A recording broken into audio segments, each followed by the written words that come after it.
जय गुरु जी संगत जी। जय गुरु जी।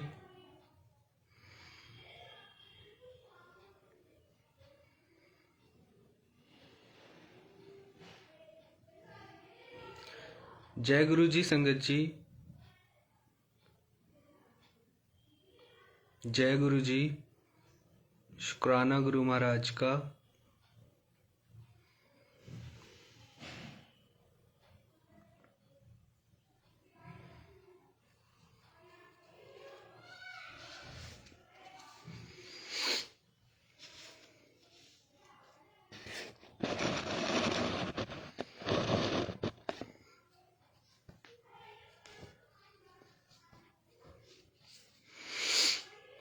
जय गुरु जी संगत जी।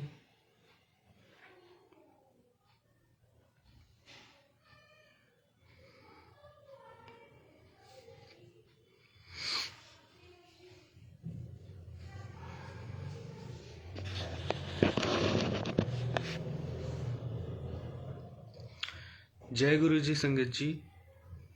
जय गुरु जी।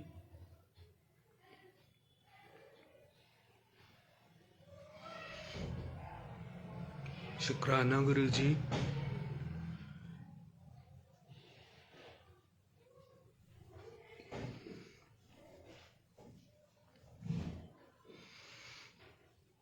जय गुरु जी। शुक्राना गुरु जी।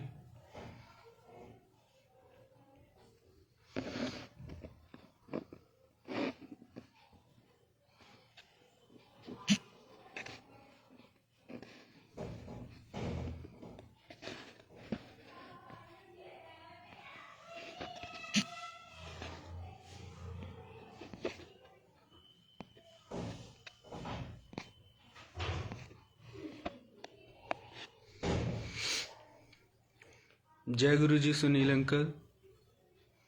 जय गुरु जी।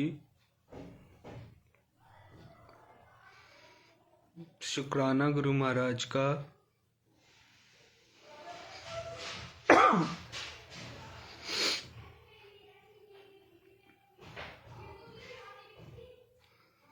आ जाइए संगत जी, सभी लोग आ जाइए जल्दी जल्दी।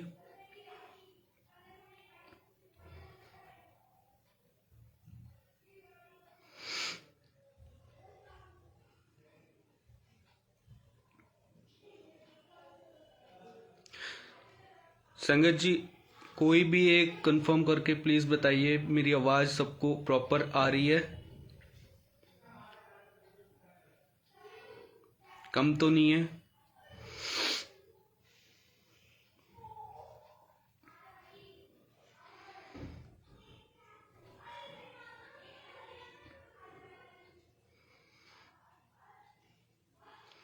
जय गुरु जी कंचन आंटी। संगत जी कोई भी एक संगत प्लीज कंफर्म करिए, मेरी आवाज सबको प्रॉपर आ रही है?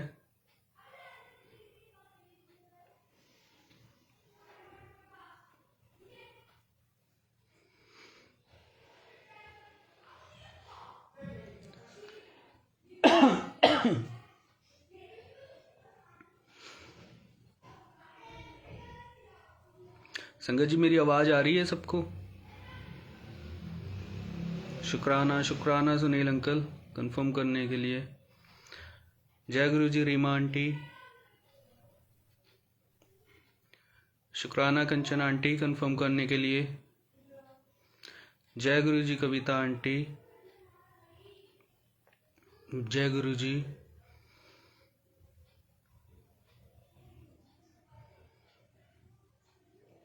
Thank you Kavita aunty confirm करने के लिए।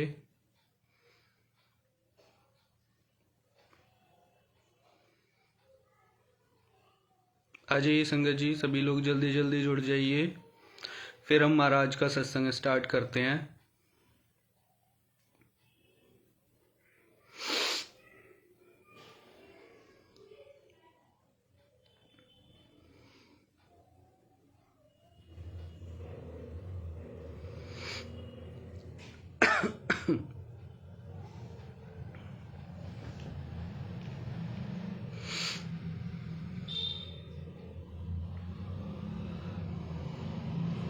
जय गुरु जी संगत जी, सभी को प्यार भरी जय गुरु जी।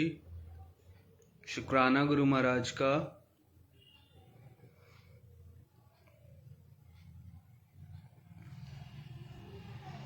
संगत जी, हम 1 मिनट का टाइम और लेते हैं सो दैट कि किसी और संगत ने अगर जुड़ना होएगा तो वो जुड़ जाएगी, है ना। फिर हम 1 मिनट के बाद गुरु महाराज का सत्संग स्टार्ट करेंगे।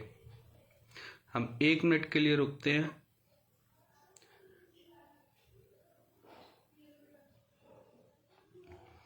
जय गुरु जी, शुक्राना गुरु जी।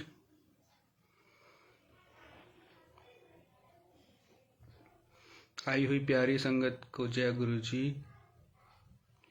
शुक्राना गुरु महाराज का।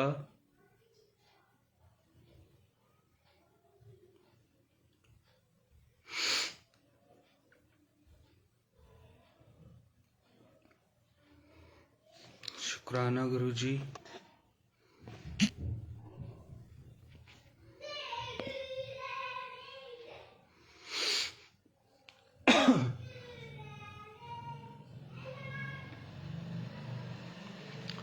जय गुरु जी संगत जी, जय गुरु जी।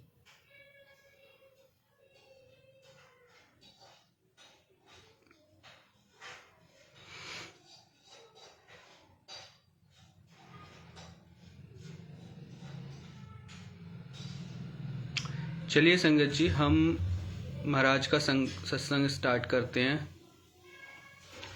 और महाराज का सत्संग स्टार्ट करने से पहले महाराज के चरणों में अपनी अपनी हाजिरी लगाते हैं।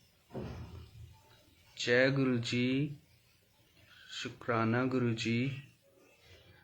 अनंतम अनंतम शुक्राना गुरु जी। ओम नमः शिवाय, शिव जी सदा सहाय। ओम नमः शिवाय, गुरु जी सदा सहाय। जय गुरु जी। आई हुई प्यारी संगत को जय गुरु जी, प्यार भरी जय गुरु जी। शुक्राना गुरु महाराज का सेवा देने के लिए, सेवा पे बिठाने के लिए।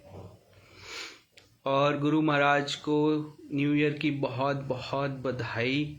गुरु महाराज की गुरु संगत को भी, आई हुई प्यारी संगत को भी हैप्पी न्यू ईयर, नए साल की बहुत बहुत बधाई मेरी तरफ से भी और मेरी आंटी की तरफ से भी। जय गुरु जी संगत जी। आज काफ़ी दिनों बाद गुरु जी ने सेवा पे बिठाया संगत जी। काफ़ी टाइम से लगभग 1 मंथ हो गया। और इस बीच में गुरु जी ने अपने साथ काफ़ी मसरूफ़ रखा। गुरु महाराज ने सत्संग करवाए बैक टू बैक। 19 को मेरी आंटी का बर्थडे था।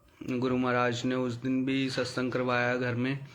27 को बेटे का बर्थडे था, उस दिन भी गुरु महाराज ने सत्संग करवाया घर में। बहुत अच्छे से सेलिब्रेट करवाए दोनों के बर्थडे।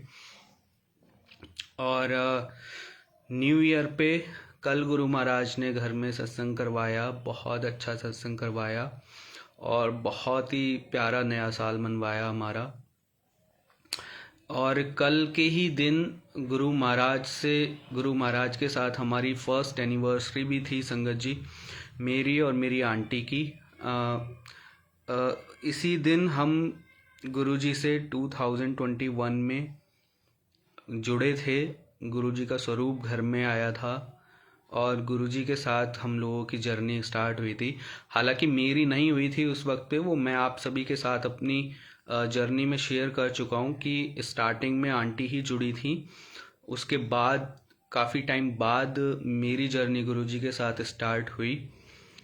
लेकिन जो गुरुजी का जो एंट्रेंस होती है एक घर में, गुरु का आगमन जो होता है, वो गुरु का आगमन किस दिन हुआ था? वो कल के दिन ही हुआ था। गुरुजी का स्वरूप आंटी लेकर आई थी और हमारे घर में गुरुजी विराजमान हो गए थे। तो शुक्राना गुरु महाराज का, बहुत बहुत शुक्राना। पता भी नहीं चला कि 1 साल गुरु महाराज के साथ कब में बीत गया। उनके सत्संगों में, उनके वचनों में सब कुछ फॉलो करते करते अगर हम देखें, अगर मैं खुद की बात करूं मैं खुद को अगर देखूं कि मैं साल भर पहले आज ही के दिन मतलब किस मतलब स्थिति में था, और मेरी सोच कैसी थी, मेरी बोली कैसी थी, अ, मेरे हाव भाव कैसे थे, सब कुछ ऊपर से लेके नीचे तक मेरी personality, overall personality which includes all the things, my behaviour, है ना, और मतलब माई लुक्स एंड सब कुछ ऊपर से लेकर नीचे तक। सो थोड़ा थोड़ा बदलाव हर चीज़ में गुरुजी ने किया, ख़ास तौर से मेरे नेचर में, जो कि शुरुआती दौर में बहुत ज़्यादा नेगेटिव था, मैं आप सभी के साथ शेयर कर चुका हूँ।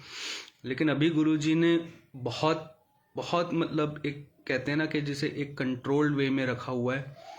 बहुत गुरुजी ने मतलब एकदम प्रायोरिटाइज कर दिया है, एकदम जैसे मतलब कि इसके एक घेरा सा बना दिया है, जैसे उन्होंने एक बाउंड्री जैसे क्रिएट उन्होंने कर दी है कि इसके बाहर ना तो जाना है और ना सोचना है। तो अब बाहर की तरफ ना दिमाग जाता है, ना मन करता है अब अंदर से। ये रियल फैक्ट बता रहा हूँ संगत जी, मैं जो मैं फील करता हूँ वो मैं आपसे शेयर कर रहा हूँ। तो बहुत बहुत से चेंजेस गुरु महाराज ने इस साल के अंदर हमारे अंदर लाए हैं जब से मैं गुरुजी से जुड़ा हूँ। और बहुत अच्छा हर हर एक फेस्टिवल पे, हर एक उस मौके पे जो कि सेलिब्रेशन जिस पे हम लोग करते हैं, जैसे कोई बर्थडे हो गया, घर में कोई फेस्टिवल हो गया, या कुछ भी ऐसा जिस पे हम सेलिब्रेशन जिस पे हम करते हैं, तो वो सेलिब्रेशन गुरु महाराज ने अपनी मौजूदगी में करवाई, और इतने अच्छे से करवाई जैसा कि पहले कभी नहीं हुई। ये मैं आप लोगों से पहले भी शेयर कर चुका हूँ कि हर एक फेस्टिवल गुरु महाराज ने ऐसे सेलिब्रेट करवाया जैसा कि हमने सेलिब्रेट पहले भी करे हैं फेस्टिवल, लेकिन ऐसे नहीं किए जैसे आज की डेट में कर लेते हैं या गुरु महाराज करवा देते हैं। हम तो क्या कर लेते हैं, वो करवा देते हैं। सही वर्डिंग यही है कि वो करवा देते हैं, हम कुछ नहीं करते, वो करवा देते हैं, है ना। जय गुरुजी मीनाक्षी आंटी, जय गुरुजी पूनम आंटी। तो गुरु महाराज के साथ ये जो पूरा साल गुजरा बहुत अच्छा गुजरा। बहुत से नए एक्सपीरियंसेस गुरु महाराज ने करवाए कि लाइफ को किस तरीके से देखना चाहिए, लाइफ में कैसा एटीट्यूड हमें रखना चाहिए, और किसी के भी प्रति, चाहे वो संगत है चाहे वो संगत नहीं है, चाहे वो रिलेटिव है चाहे वो तुम्हारा फ्रेंड है, चाहे वो XYZ कोई भी है, किसी के भी प्रति आपको कैसे होके चलना है, आपको कैसे रहना है, वो गुरु महाराज ने सिखाया। बहुत अच्छे से सिखाया और दिखाया भी कि कौन कितना साथ में है, कितना साथ में नहीं है, कब अलग होगा, कब पास आएगा, कब दूर चला जाएगा, क्यों ऐसा करेगा, सब कुछ गुरु महाराज दिखाते हैं। सारे एक्सपीरियंसेस करवाते हैं गुरु महाराज, और बिल्कुल क्लियर पिक्चर दिखाते हैं। और सबसे बढ़िया बात है कि पहले जो एक दुख मतलब होता है ना कि जब कुछ नेगेटिव चीज़ें हमारे आसपास होती हैं, या कुछ भी हमारी लाइफ में गलत होता है, या कोई भी मिसहैपनिंग होती है, तो पहले हम बहुत ज़्यादा, पहले मैं अगर खुद की बात करूं तो बहुत ज़्यादा हर्ट हुआ करता था, बहुत ज़्यादा डरना जिसको बोलते हैं कि अगर आपके साथ कुछ गलत सिचुएशन हो गई है तो डर जाना। सो वो सब चीज़ें गुरु महाराज के आने से बिल्कुल ख़त्म हो गई हैं संगत जी। आज की डेट में किसी के बिहेवियर से, किसी के भी XYZ रिएक्शन से, कुछ भी रिएक्शन से रेयरली फर्क पड़ता है, रेयरली गुरु महाराज के साथ रेयरली फर्क पड़ता है। और अगर फर्क पड़ता भी है तो गुरु महाराज खत्म करवा देते हैं उसे, बहुत जल्दी खत्म करवा देते हैं, इतना इफेक्ट डलने नहीं देते। जरा सा उनके साथ बैठ जाओ, उनमें खो जाओ, सब दिमाग से निकल जाता है, सब दिल से उड़ जाता है। तो बहुत चेंज किया है गुरु महाराज ने, बहुत कृपा की है। और गुरु महाराज का शुक्राना करता हूँ कि इतनी कृपा की है, इतनी जल्दी इतनी कृपा की है। और अरदास भी करता हूँ कि बस अपने चरणों में लगाए रखें, कभी अपने चरणों से दूर ना करें। शुक्राना है गुरु महाराज का, पल पल का शुक्राना है। तो संगत जी, ये तो बात रही कि गुरु महाराज से के साथ हमारा जो मतलब मेरा जो पिछला साल गुजरा, और ये न्यू ईयर अब गुरु जी के साथ सेलिब्रेशन हो रहा है।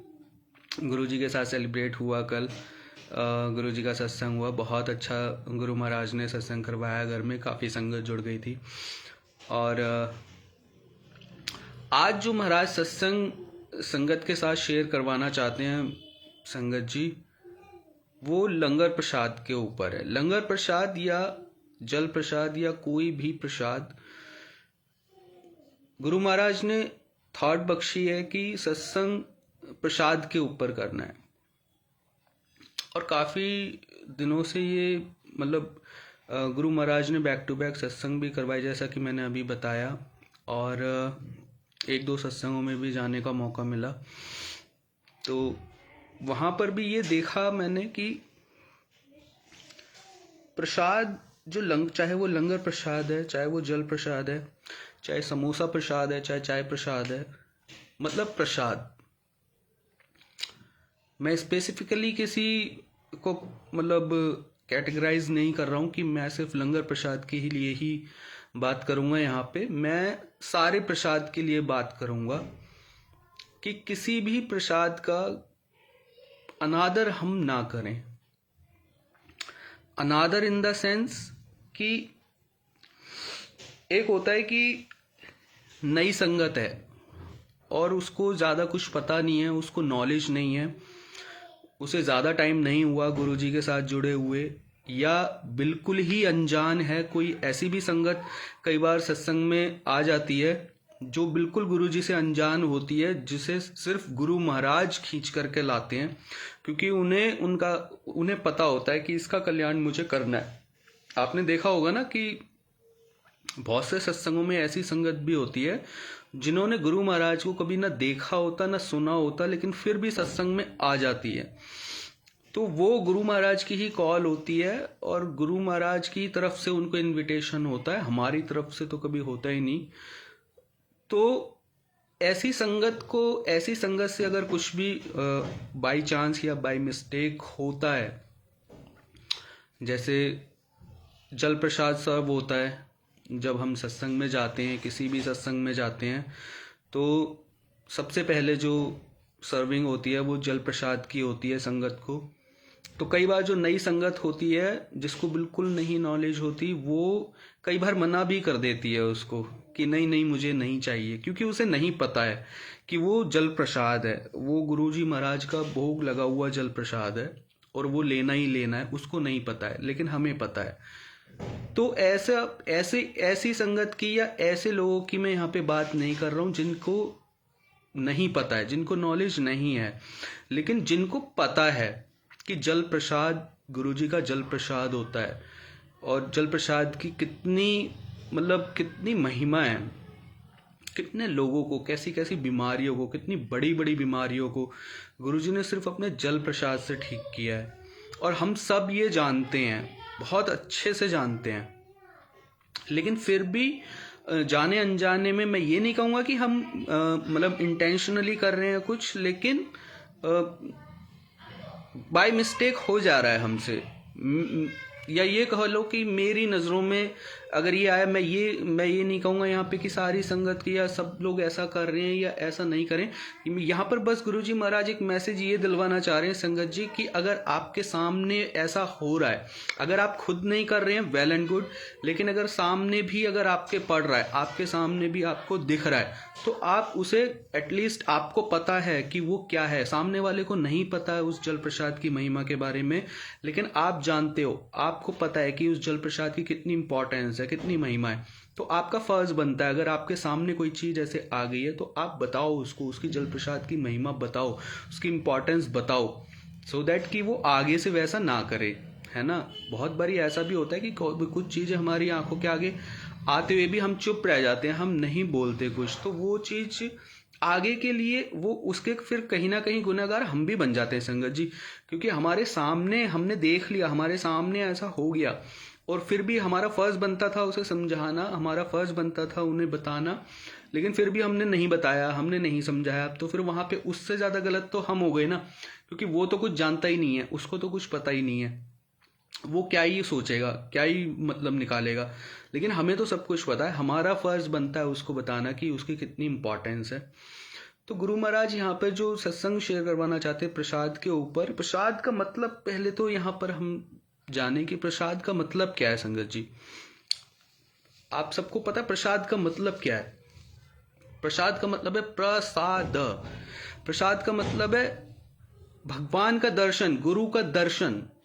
कैसे?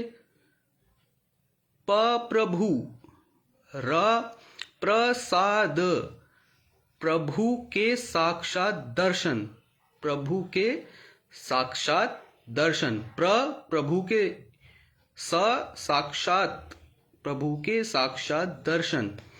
तो जो भी प्रसाद होता है, चाहे हम किसी कीर्तन में जाएं, चाहे हम किसी कथा में जाएं, चाहे हम किसी सत्संग में जाएं, चाहे हम किसी भी मतलब मैं कहूँगा कि ऐसी कथा में या कीर्तन में या किसी भी ऐसी जगह पर हम जाएं जहाँ पर एक धार्मिक कार्य या धार्मिक कर्म हो रहा है, तो वहाँ पर जो बंटता है वो क्या होता है? प्रसाद।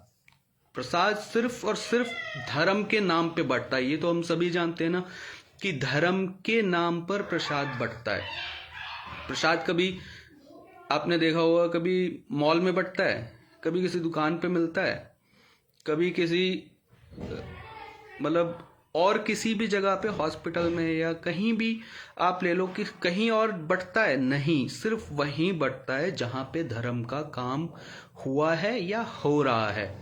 धर्म के नाम पर जहाँ पर कोई भी धार्मिक कार्य हो रहा है या हुआ है या होएगा, वहाँ पे प्रसाद बंटता है या बटेगा, है ना। तो प्रसाद का मतलब क्या हुआ? प्रसाद का मतलब हुआ प्रभु के साक्षात दर्शन, गुरु के साक्षात दर्शन, भगवान के साक्षात दर्शन। अब खुद ही सोच लो, अगर प्रसाद का हम अनादर कर रहे हैं तो फिर हम कैसे ये एक्सपेक्ट कर रहे हैं कि हमें प्रभु का दर्शन हो जाएगा। हम तो प्रभु के दर्शन का ही अनादर कर रहे हैं, तो हम कैसे ये एक्सपेक्ट कर रहे हैं कि प्रभु का हमें दर्शन हो जाएगा। और मैं ये बार बार क्यों कह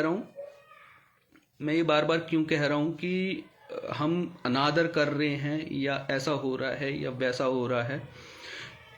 मैं औरों की नहीं कह रहा संगत जी, लेकिन ये मेरा मैंने खुद अपनी आंखों से देखा है, मैंने एक्सपीरियंस किया है, खुद ने एक्सपीरियंस किया है। मैं खुद का बता रहा हूँ आपको कि जल प्रसाद सर्व होता है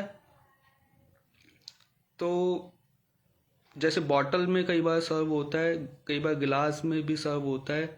वो जैसे जिसकी सामर्थ्य होती है संगत जी, जहाँ पर सत्संग हो रहा है, जैसे जिसका बजट होता है, जैसे जिसकी सामर्थ्य होती है, वैसा कार्यक्रम होता है। उसमें भी हमें ये नहीं सोचना चाहिए कि यहाँ पर तो गिलास में दे रहे हैं, वहाँ पर तो बॉटल में मिला था, या ये या वो। उसको सिर्फ और सिर्फ एक प्रसाद की भावना से आप देखें। अगर आप पहली बात तो आपका भाग्य इतना अच्छा है कि आपको सत्संग नसीब हो गया है। आप सत्संग में, आपको सत्संग का इनविटेशन आ गया है।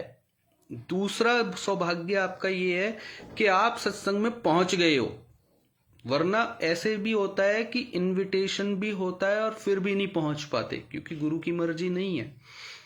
पहला सौभाग्य क्या है आपका कि आपको इनविटेशन है, आपके पास बुलावा आया है सत्संग का। दूसरा सौभाग्य क्या है कि आप बिना किसी परेशानी के सत्संग में पहुंच भी गए हो। और फिर वहां जाकर के हम अगर इतनी बड़ी गलती कर रहे हैं कि लंगर प्रसाद की महिमा से अनजान हैं, जल प्रसाद की महिमा से अनजान हैं, कड़ा प्रसाद की महिमा से अनजान हैं, तो और जाने या अनजाने में हमसे उसका अनादर हो रहा है, तो संगत जी वो चीज़ बहुत गलत है, वो चीज़ बहुत गलत है। क्योंकि मैंने ऐसा देखा है कि जैसे अभी मैं बात कर रहा था, जैसे बॉटल में जल प्रसाद सर्व हुआ तो कई बार क्या होता है, संगत आधा जल प्रसाद पीती है, टुकड़ों में पीती है, कई बार एक बार में नहीं पिया जाता किसी से, कोई नहीं प्रेफर करता एक बार में सारा पीने की, उसकी इच्छा होती है कि मैं बाद में भी पीऊँगा, तो उसमें कोई इशू नहीं है। लेकिन आप कम से कम उसका ध्यान तो रखें, आप कम से कम उसका ध्यान रखें। आप जब सत्संग से जा रहे हैं तो उसको अपने साथ ले जाना भी ध्यान रखें। आपको ये ध्यान में होना चाहिए कि मैंने जल प्रसाद या तो उसी वक्त आप खत्म कर लो, मैं तो यही कहूँगा कि आप उसी वक्त जो जल प्रसाद आपको मिला है आप उसे उसी वक्त पी लो, ताकि बाद में आपका ना तो छूटे, ना गिरे, ना कुछ हो। लेकिन फिर भी अगर आपसे नहीं भी पिया जा रहा है तो आप उसको अपने पास रखो, और जैसे हम अपनी किसी इंपॉर्टेंट चीज़ का ध्यान रखते हैं, अपना मोबाइल फ़ोन होता है, कितना ध्यान रखते हैं हम उसका, ज़रा सा भी गिरता है, मतलब ध्यान रखते हैं ना उसका कि गिर ना जाए, ये ना हो जाए, खो ना जाए, कोई निकाल ना ले। तो ऐसे ही बिल्कुल वो तो सबसे बड़ी दौलत है। आपको पता नहीं है आपके कौन से कष्ट कट जाने हैं उस प्रसाद से, आपको ये पता ही नहीं है कि आपका बुलावा किस लिए आया है उस सत्संग में, आपका बुलावा किस लिए आया है, आपके कौन से कष्ट आप पे आने वाले हैं जिनका बुलावा आपको पहले ही आ गया है आपके कटवाने के लिए, आपके कर्म कटवाने के लिए। तो उसका ध्यान आप रखें। अगर आपसे आप फिनिश नहीं कर पा रहे तो आप उसको अपने पास रखें एक बहुत अनमोल चीज़ के तौर पे, और उसको सत्संग से जाते वक्त अगर तब तक भी आप नहीं ख़त्म कर पाते हैं तो अपने साथ में ले जाना ना भूलें। सेकंड, लंगर प्रसाद या चाय प्रसाद के साथ अधिकतर समोसा प्रसाद सर्व होता है। उसमें भी मैंने ये देखा है कि संगत क्या करती है कि कई बार छोड़ देती है, थोड़ा बहुत कई बार छोड़ देती है या छूट जाता है या उनसे नहीं खाया जा रहा। अब होता क्या है यहाँ पे संगत जी कि जिसने छोड़ा है उसको, मैंने अभी ये पहले भी कहा कि जिसने छोड़ा है या जिससे छूटा है उसको एक बार को हो सकता है कि उसे नॉलेज ना हो कि इसे छोड़ना नहीं होता, या प्लेट में जो भी थोड़ा बहुत भी अगर इधर उधर साइडों में लगा हुआ है तो उसे भी हमें साफ करके खा लेना चाहिए, चाहे हम स्पून से करें, चाहे हम हाथ से ही करें, हाथ की उंगली से ही करें, लेकिन हमें उसे पूरा खा लेना चाहिए। लेकिन कई बार होता है ना, किसी को नहीं भी पता होता कि चलो भाई थोड़ा बहुत बच भी गया तो कोई फ़र्क नहीं पड़ रहा, तो उसको आधा अधूरी नॉलेज होती है, उसका पूरा नहीं पता होता। तो ऐसे में हमारा फ़र्ज़ बन जाता है सामने वाले को बताना, पहले तो बताना कि आंटी ऐसे नहीं, ऐसे होता है गुरुजी के सत्संग में, और पूरा फिनिश करना पड़ता है, छोड़ते नहीं हैं, वो अपमान होता है। और किसी भी हालत में उससे वो फिनिश आप करवाओ, आप उसको बताओ, है ना। लेकिन वहाँ पर अगर हम देख के भी जिसको अगर मैं ये कहूँ कि मुझे पता है कि लंगर प्रसाद की कितनी महिमा है या उसे छोड़ना नहीं होता या क्या है, और मेरे ही सामने सत्संग चल रहा है और कोई संगत अगर छोड़ देती है या उससे छूट जाता है या कुछ भी होता है, और मेरी नज़रों में सपोज गुरुजी ने डाल दिया कि मुझे दिख गया कि उस संगत ने ये छोड़ा है, लंगर प्रसाद छोड़ा है या समोसा प्रसाद छोड़ा है या चाय प्रसाद थोड़ा सा छोड़ दिया है, तो और मैं उसको कुछ नहीं कहूँ, अगर मैं उसे ना समझाऊँ, मैं उसे ये नॉलेज ना दूँ, तो उसका पाप, उसका मतलब पाप का भागी मैं नहीं बनूंगा ना संगत जी, बिल्कुल बनूंगा, क्योंकि मैंने मेरी नज़रों में डाल दिया, मेरी नज़रों में गुरुजी ने डाल दिया कि उसे नहीं पता, लेकिन तुझे पता है, तेरी नज़रों में इसीलिए डाला है, उसे बता, आगे से वो ना तो छोड़ेगा, वो अभी भी पूरा फिनिश करेगा और आगे से भी नहीं छोड़ेगा, है ना। तो यही गुरु महाराज आज मैसेज दिलवाना चाहते हैं संगत जी कि प्रसाद का जो अनादर जाने अनजाने में हम लोगों से हो जाता है ना, वो ना होने दें। बहुत अच्छी बात है, हम नहीं कर रहे हैं, हम अनादर नहीं कर रहे हैं, हम पूरा आदर कर रहे हैं, लेकिन अगर मैंने अभी एग्जांपल दिया कि हमारी अगर नज़रों में भी आ गया है ऐसा होते हुए, या ऐसा अगर हो रहा है और आपकी नज़रों में आ गया है, तो भी आपकी रिस्पॉन्सिबिलिटी बन जाती है। आप वहाँ पर सामने वाली संगत को गाइड करो, समझाओ उसको और उसको फिनिश करवाओ। अगर आप वहाँ पे चुप रह जाते हो या फिर वहाँ पे आप नहीं बोलते हो तो फिर उसका मतलब आपने तो कुछ भी गलती नहीं की, लेकिन फिर भी आपसे बहुत बड़ी गलती हो गई। तो ये गुरु महाराज आज प्रसाद के ऊपर जो मैसेज देना चाहते थे वो गुरु महाराज की तरफ से मैंने आप सभी के सामने रखा। और कड़ा प्रसाद की महिमा गुरुजी बताना चाहते हैं कि जिन लोगों को कड़ा प्रसाद की महिमा नहीं पता, कड़ा प्रसाद हम सभी जानते हैं, आटे का हलवा हम लोग बनाते हैं घी डाल के, जिसमें घी ज़्यादा होता है, आटा कम होता है। ये डिपेंड करता है सामने वाले के भाव के ऊपर, बनाने वाले के भाव के ऊपर कि वो अपने गुरु को किस तरह का कड़ा प्रसाद का भोग लगाना चाहता है ना। अब मैं कहूँ कि घी ज़्यादा डलता है लेकिन किसी की इतनी सामर्थ्य नहीं है कि वो घी नहीं डाल सकता, तो इट डिपेंड्स। मतलब मैं ये नहीं कहूँगा कि ज़्यादा घी वाले हलवे में ही गुरु महाराज को भोग ज़्यादा अच्छा लगेगा या वो उसे ज़्यादा खुश होकर के खाएंगे, बिल्कुल नहीं, ऐसा नहीं। लेकिन आम तौर पे जो होता है वो उसमें घी ज़्यादा होता है, आटा कम होता है। लेकिन अगर किसी का सामर्थ्य नहीं भी है और घी कम भी है तो भी ऐसा कुछ नहीं है।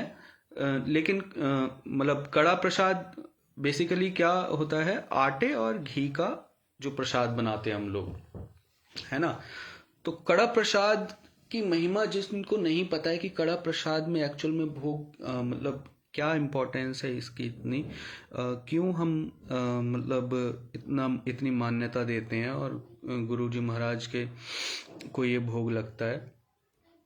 कड़ा प्रसाद जो होता है ना संगत जी, कड़ा प्रसाद आटे से बनता है और आटा आप सभी को पता है कि आटा कैसे बनता है, गेहूं से पिस पिस के, है ना। गेहूं का एक एक दाना जब पिसता है बिल्कुल प्योरिटी के साथ, बिल्कुल एकदम बारीक हो जाता है ना, बिल्कुल नीवापन उसका निकल जाता है। जैसे बिल्कुल कहते हैं ना, नीवे होके रहो, हमेशा झुक के रहो, हमेशा मतलब एकदम वो शुद्ध हो जाता है ना।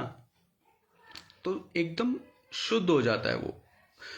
और जब हम उसको पूरी आस्था के साथ अपने गुरु महाराज को भोग लगाते हैं, है ना, क्या सोच के लगाते हैं कि हमारे गुरु ने भोग लगाया है, ऐसा सोचते हैं ना हम लोग। जब सत्संग होता है या घर में कभी भी हम जैसे जिन के यहाँ पे गुरु महाराज की गद्दी लगी हुई है वहाँ पर क्या होता है, मोस्टली हमारे यहाँ पर तो देखो यही फॉलो होता है कि हर 10-15 दिन में मतलब अगर सत्संग नहीं भी है तो गुरुजी को कड़ा प्रसाद का भोग लग जाता है।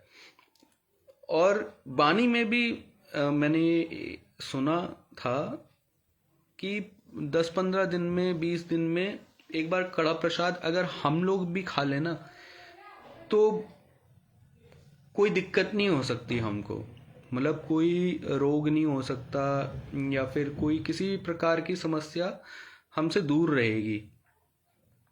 लेकिन उसके लिए भाव कैसा होना चाहिए संगत जी। अब जैसे हम भोग लगा रहे हैं, हमने कड़ा प्रसाद बनाया और हमने गुरु महाराज को भोग लगाया, तो आधे तो हम में से ऐसे हैं जब हम भोग लगाते हैं गुरु महाराज को और ला करके संगत में सर्व करते हैं ना, तो आधे तो सीधा लिया और खा लिया, आधे तो शायद ये उसे हलवा समझ के ही, हलवा प्रसाद समझ के ही खा लेते हैं, है ना। और शुरू में जब मैं गुरुजी से कनेक्ट, मतलब गुरुजी के साथ में कनेक्ट हुआ था और सत्संगों में जाना स्टार्ट हुआ, तो मुझे भी इतनी महिमा का नहीं पता था। गुरुजी से कनेक्शन हालांकि मेरा बन गया था, लेकिन मुझे भी प्रसादों की महत्वता इतनी नहीं, उसकी इतनी नॉलेज नहीं थी। वो तो आदमी तभी जान पाता है जब सत्संग में जाता है या सत्संग अटेंड करने का उसे मौका मिलता है। तो उस टाइम पे तो मतलब एक फील ऐसा आता है ना कि हाँ भाई हलवा प्रसाद है ना, कड़ा प्रसाद है। और कड़ा प्रसाद भी मैं उस टाइम पे नहीं समझ पाता था, मैं उसे हलवा प्रसाद ही समझता था, क्योंकि कड़ा प्रसाद जो बोला जाता है वो पंजाबी में बोला जाता है कड़ा प्रसाद, तो मैं उसे हलवा प्रसाद ही समझता था। और कड़ा प्रसाद मुझे समझ में नहीं आता था कि कौन सा प्रसाद, मैं आटे के हलवे को कड़ा प्रसाद नहीं समझ पाता था कि आटे का हलवा ही कड़ा प्रसाद होता है। तो अब यहाँ पे मैंने बताया कि आधे लोग तो ऐसे ही खा लेंगे कि भाई हलवा प्रसाद है और सीधा खा लिया, लेकिन यहाँ पर गुरु महाराज बताते हैं कि यहाँ पर हमारी भावना कैसी होनी चाहिए संगत जी। किसी भी प्रसाद को खाते वक्त, किसी भी प्रसाद को, सिर्फ लंगर कड़ा प्रसाद की ही नहीं, किसी भी प्रसाद को खाते वक्त कि वो प्रसाद हमारे गुरु ने खाया है, हमारे गुरु ने उसका भोग लगाया। अगर हमने उस प्रसाद का भोग अपने गुरु को लगाया है तो उसे खाते वक्त भी हमें ये भावना, हमारे अंदर ये भाव आना चाहिए कि हाँ ये मेरे गुरु का झूठा है, मेरे गुरु ने इसे भोग लगाया है। उसका सम्मान करके, उसका सम्मान करके, आदर करके, 1 मिनट के लिए अपने गुरु को याद करके तब हम उसे खाएं, है ना। और बाबा नंद सिंह जी, एक बाणी की पंक्ति मुझे याद है कि बाबा नंद सिंह जी वचन जब किया करते थे तो वो कहते थे कि जो 10-15 दिन में एक बार कड़ा प्रसाद मतलब खा लेगा ना, उसे कोई दिक्कत, कोई समस्या, कोई परेशानी नहीं होगी। तो इतनी बड़ी महत्वता है कड़ा प्रसाद की संगत जी। तो यही सब था संगत जी जो महाराज ने आज शेयर करवाना था और जो कि मैं आप सबके सामने शेयर कर पाया। गुरु महाराज की तरफ से जो मतलब हुक्म था, जो एक थॉट बख्शी उन्होंने मुझे सत्संग के लिए, वो प्रसाद के ऊपर ही थी। लंगर प्रसाद, कड़ा प्रसाद, जल प्रसाद, जो कि मैं आप सभी के सामने रख पाया संगत जी। और आशा करता हूँ कि गुरु महाराज के जो भी आदेश हैं, जो भी निर्देश हैं, उन सब का हम सब, इंक्लूडिंग मी, हम सब पालन करेंगे और अपने गुरु के साथ अपनी जर्नी को बहुत अच्छे से आगे बढ़ाएंगे। तो शुक्राना है गुरु महाराज का सत्संग सेवा करवाने के लिए। अब आप सभी से आज्ञा लेना चाहूँगा संगत जी, क्योंकि दूसरे पेज पर भी आज एक सत्संग सेवा है जो कि 9 बजे से दूसरा सत्संग भी है मेरा।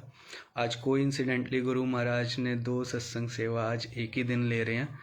सो आप सबसे विदा चाहूँगा और नेक्स्ट सत्संग में गुरु जी महाराज के साथ हम फिर से सत्संग में शामिल होंगे। सो अभी के लिए आज्ञा लेता हूँ संगत जी। जय गुरु जी, शुक्राना गुरु जी, गुरु महाराज का अनंतम अनंतम शुक्राना। जय गुरु जी संगत जी।